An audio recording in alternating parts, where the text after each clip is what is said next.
In this example here, 611, um, you deposit $3,000 into a savings account with an APR of 4.9%. Complete parts A through C below. So part A says compute the amount of interest you gain after a year. Uh, Use the formula I is equal to APR, where I is interest gain, P is the starting principal, in A and the annual and APR is the annual percentage rate expressed as a decimal.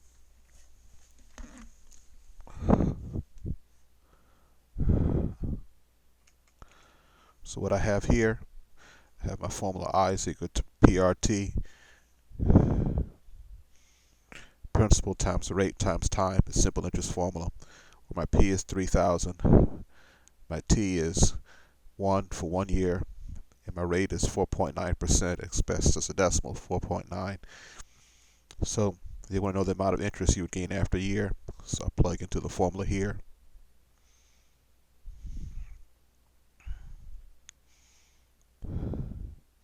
$3,000 times 0.049 gives me $147. Then B says compute the amount of money in the savings account at the end of 1 year. Take the original value and add interest to it. And they give you this equivalent here. 3,000 plus 4.9% times 3,000 is equivalent to multiplying by what factor? So I have here 100% of it will be 3,000 plus 4.9% of it, which would be 104.9%, which is going to be as a decimal 1.049 as a decimal here. So that will be what factor you would multiply it by. And when you do this, it adds the interest onto it and gives you a total back. Just like if something costs $1 and it was 5% tax to it, you want to find out the amount of, with the tax, you would be multiplying by 1.05, which you add the tax on into it. That's what's happening here.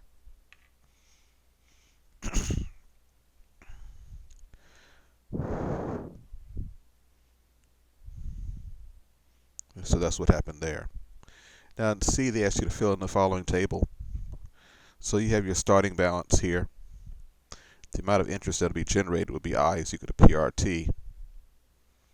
So the new balance is going to be multiplying 3,000 times 147, 1.049, right there. P, or 3,000 times 1.049, gives me that value. Then this value becomes my starting balance for the next year. Then I found the amount of interest generated here by using this formula, I is equal to PRT. And then I find my new balance by multiplying this value times 1.049 to give me that value. Then this value here becomes my new balance for the third year. Okay. So then I find the amount of interest generated by using this formula here. It gives me that formula. Then I want to find what my new balance is going to be, so I multiply this value here by 1.049 to give me that value. And you complete the table. That's what they ask you to do there.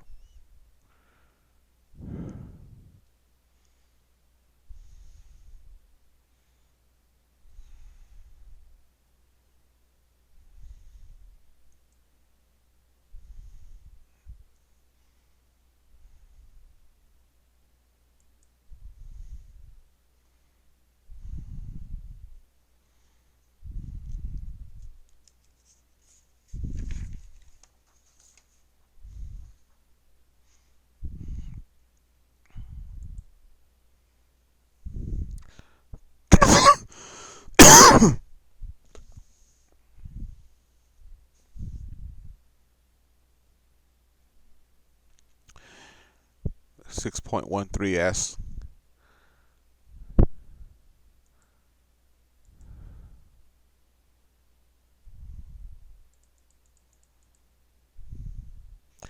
calculate the amount of money you'll have at the end of the indicated time period, assuming you have simple interest. you deposit $4,500 in an account with an annual interest of 7.2% for 25 years. Okay, so they want to know how much money you'll have at the end of 25 years.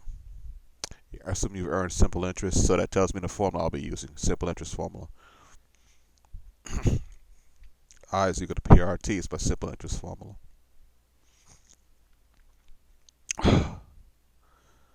Okay, so now I have here, my P is 4,500.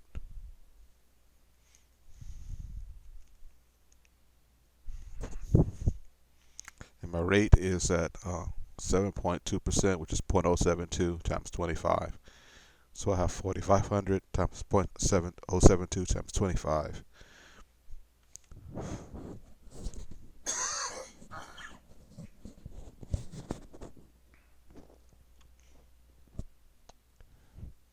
Gives me $8,100. So my new balance is going to be the result of adding my principal here plus the interest, which would be 4,500 plus 8,100. So I'm going to have here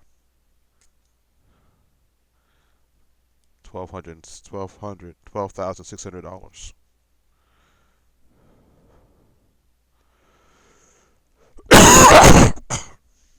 So that's the amount I'll have after 25 years.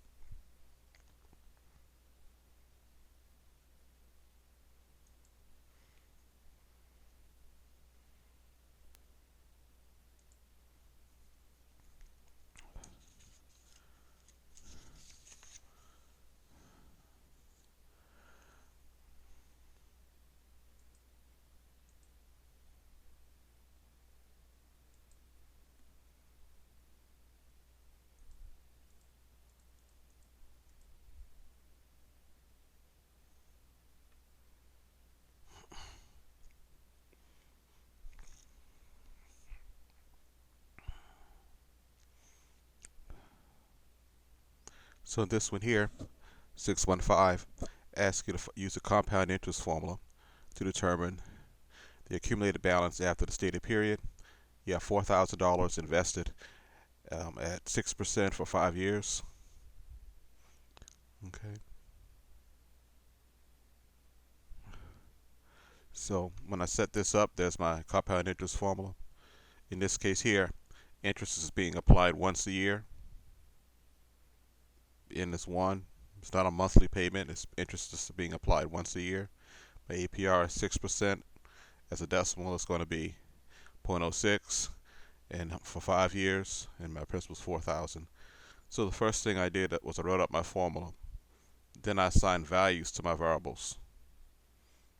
And then I plugged into my formula. And then I began solving it, simplifying it. Working from the inside out, following the order of operations. I divide 0.06 by 1. Okay, here. I simplified this exponent too. 1 times 5 is 5. Then I went back to working inside. 1 plus 0.06 is 1.06. Then I take this 1.06 and raise it to the 5th power and multiply it by 4,000, which gives me a total of $5,352.90.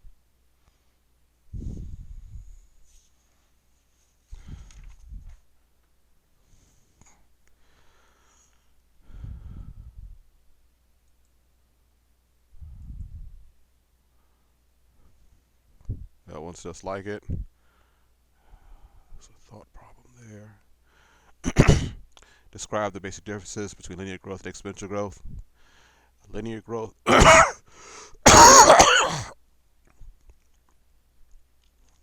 linear growth occurs when a quantity grows by the same amount each time. And exponential growth occurs when a quantity grows by the same relative amount, by the same percent. So in the short way of saying it is that with linear growth, it's going to be increasing by the same amount, $5 each year, $5 each year. And that's the linear relationship there. But with the exponential relationship, the growth might be increasing by 3% each year. But 3% could be a different amount each time. It would still be 3%. it's an exponential growth. So that's why it says here the difference is. So linear growth occurs when a quantity grows by the same absolute amount, quantity. And exponential growth occurs by the same relative amount as a percent. That's the difference between the two.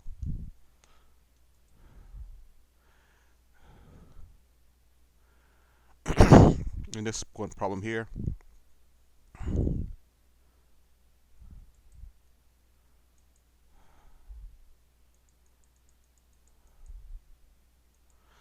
the population of a town is increasing by 651 people by year. State whether this growth is linear or exponential. Okay. If the population is 1,200 today, what would it be in the next 4 years? So, be, every year is increasing by 651 people. Okay. So the population in 4 years will be, you can see what I did here, each year, 651, 651, 651. Added them together. So in 4 years, the population will be 3,804, or 3,804 people.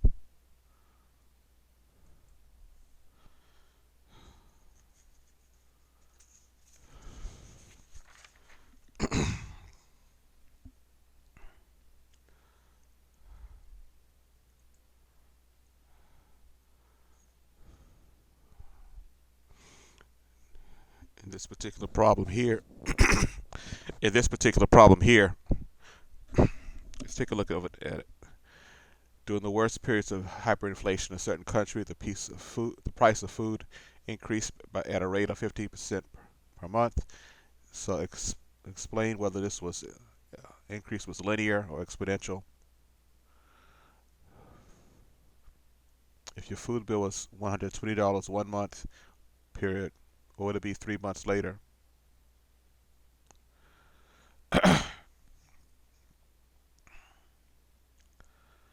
So here,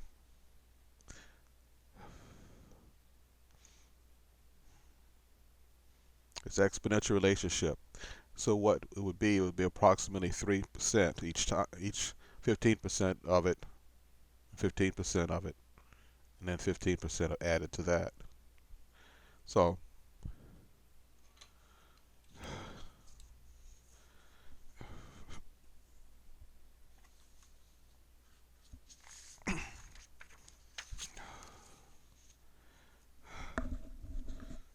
so what we have here is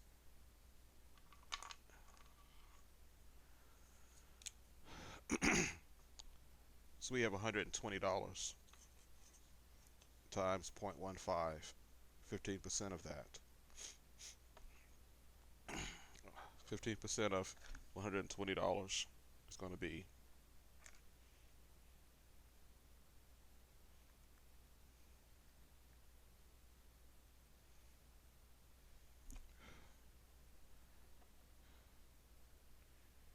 we get $1.8 here. Let me try that again. 20 times 0.15. Oh, my bad. $18. So that's going to be added. That's for the first month. So in the second month, so now our total is going to be 120 plus 18, or 138. So now, at the end of that second month, you're going to do 15% of that.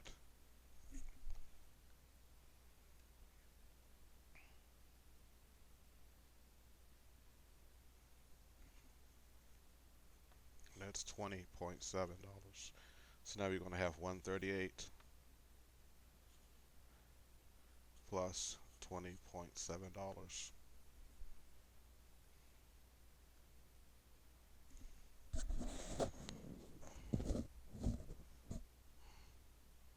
$128 plus 20 plus $7 gives me 158 here. And that's the second month. Now you have to do 15% of that.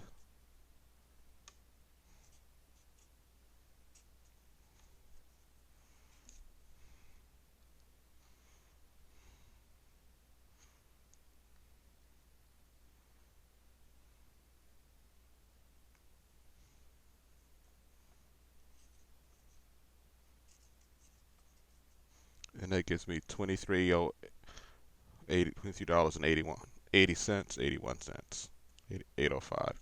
So now when I add to that,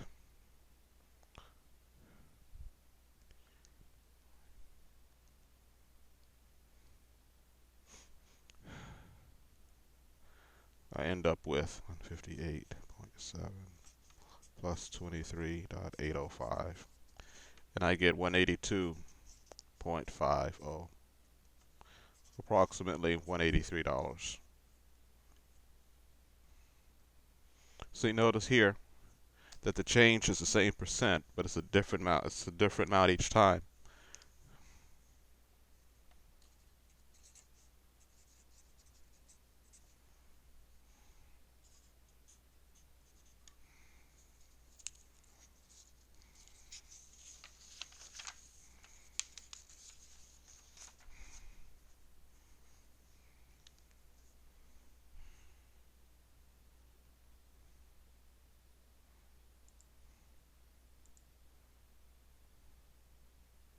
And 619 is just like 620, which I have here.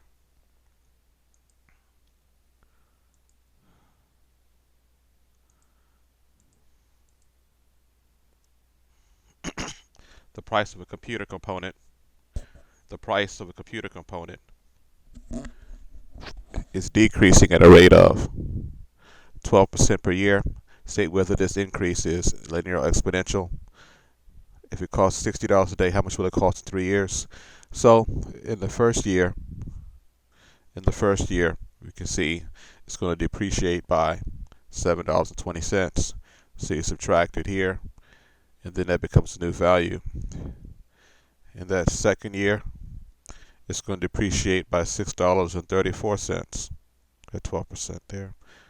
So then the new value of it, computer, is going to be, so you subtract that off, becomes $46. Then in that third year, it's going to lose $5.58. You subtract that off there, and that becomes the value after 3 years. It's the same percent, but it's a different amount each time. It's a relative amount.